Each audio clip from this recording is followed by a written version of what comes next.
जय हिंद दोस्तों। मैं रोशन राज राजश्री ब्लॉग में आपका स्वागत करता हूं। तो मैं अभी जो है आरआरबी एनटीपीसी अंडर ग्रेजुएट का आज आपको पता है 7 अगस्त से एग्ज़ाम स्टार्ट हुआ है और फर्स्ट शिफ्ट का एग्ज़ाम हो गया था और इसी का मैं एग्ज़ाम रिव्यू दूंगा और एनालिसिस करूंगा कि किस प्रकार से पैटर्न है, कैसे क्या उस सिलेबस के अकॉर्डिंग प्रश्न आ रहे हैं या नहीं, पेपर का लेवल क्या है, इस सारे चीज़ की मैं बात करूंगा और क्या सिस्टम का प्रॉब्लम इसमें भी आ रहा है कि नहीं, इस सब पे मैं बात करूंगा। और मैं इस बात करने के पहले मैं बता दूं कि मेरा एग्ज़ाम नहीं था, मेरे दोस्त का आज फर्स्ट शिफ्ट में एग्ज़ाम था। वाराणसी में जो है वह सेंटर था उसका, जो मैं बिहार के थे और बिहार से उनका वाराणसी सेंटर दिया था और मेरे ही गांव के हैं। तो अभी मैं उनसे बात किया और उन्हीं से बात करके मैं आपको एग्ज़ाम रिव्यू दे रहा हूं। तो सबसे पहले बात करते हैं, आपको पता ही होगा कि आरआरबी एनटीपीसी अंडर ग्रेजुएट का जो सिलेबस था वह 30 रीजनिंग, 30 मैथ और जो है 40 जीए था, जिसमें करंट अफेयर्स भी जो है साथ में थे। अब बात करते हैं कि क्या इस बार भी पैटर्न जो है वह, जैसे आप देखेंगे ग्रेजुएट लेवल का जो पैटर्न था उसमें आपको मिक्स मिला था, लेकिन अंडर ग्रेजुएट में मिक्स प्रश्न नहीं है, इसमें सेक्शन बाय सेक्शन है। जैसे मैंने उनसे बात किया तो उन्होंने बताया वो अंडर ग्रेजुएट का भी एग्जाम दिए थे, सॉरी ग्रेजुएट का भी एग्जाम दिए थे और अंडर ग्रेजुएट का भी दिए। तो उन्होंने कहा कि इसमें और उसमें थोड़ा सा बहुत अंतर पड़ गया है। सबसे पहले उन्होंने बताया कि सबसे पहले जो है इसमें तो सेक्शन बाई, जिस तरह से एसएससी में सेक्शन बाई प्रश्न आते हैं उसी प्रकार से इसमें भी सेक्शन बाई था। उन्होंने कहा कि सबसे पहले जो था वह जीए का प्रश्न था, 40 क्वेश्चन जीए के थे और उसके बाद जो था वह रीजनिंग था और लास्ट में मैथ था।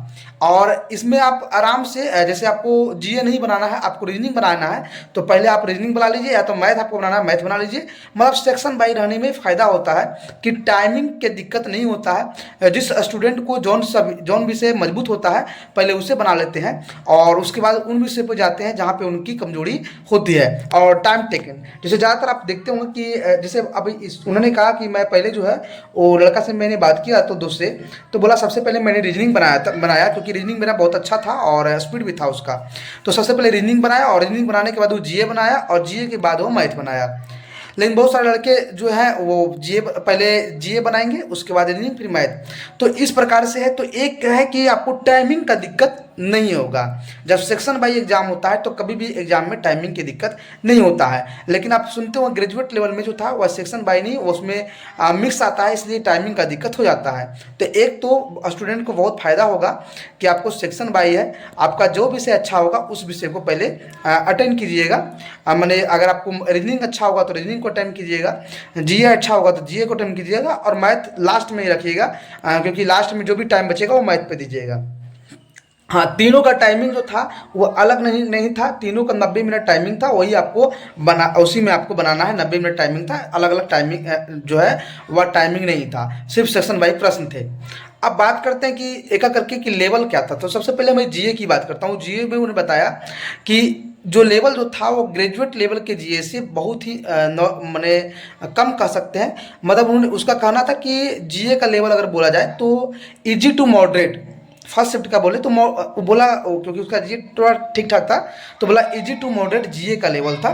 और मॉडरेट ही कर सकते हैं, क्योंकि आप देखोगे ग्रेजुएट में मॉडरेट टू हार्ड था, लेकिन यहाँ पे moderate GA easy to moderate GA का लेवल था। और जिसमें से 5 से 6 करंट अफेयर्स थे, जिसमें ज़्यादातर 25 के भी प्रश्न थे और 24 के भी प्रश्न थे, जिसमें कुछ नियुक्तियों को भी पूछा गया था। तो ओवरऑल कहें तो जीए जो है वह थोड़े से अच्छे लेवल के आ रहे हैं। कंपेयर किया जाए ग्रेजुएशन लेवल के तो उसके कंपेयर में थोड़े से जीए अच्छे लेवल के हैं। अब बात करते हैं रीजनिंग।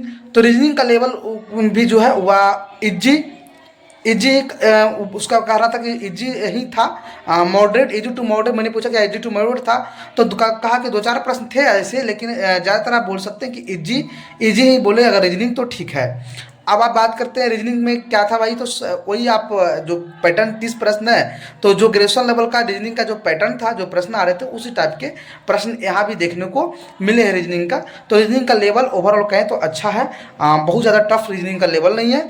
जीए का लेवल इजी टू मॉडरेट है जीए का लेवल, और रीजनिंग का लेवल इजी है।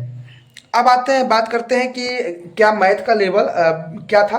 तो मैथ का लेवल सबसे पहले उन्होंने बताया कि जो मैथ का लेवल है मॉडरेट है, ना हार्ड है ना इजी है, मॉडरेट है। और थोड़े से इसमें जो है वह सारे ट्रिगो के भी 2-3 प्रश्न बता रहा था, प्रोबेबिलिटी भी थे, मीन का भी था, मीन का भी प्रश्न था। इस तरह से मतलब ओवरऑल सारे चैप्टर को जो है कवर किया गया था और मॉडरेट ही लेवल था।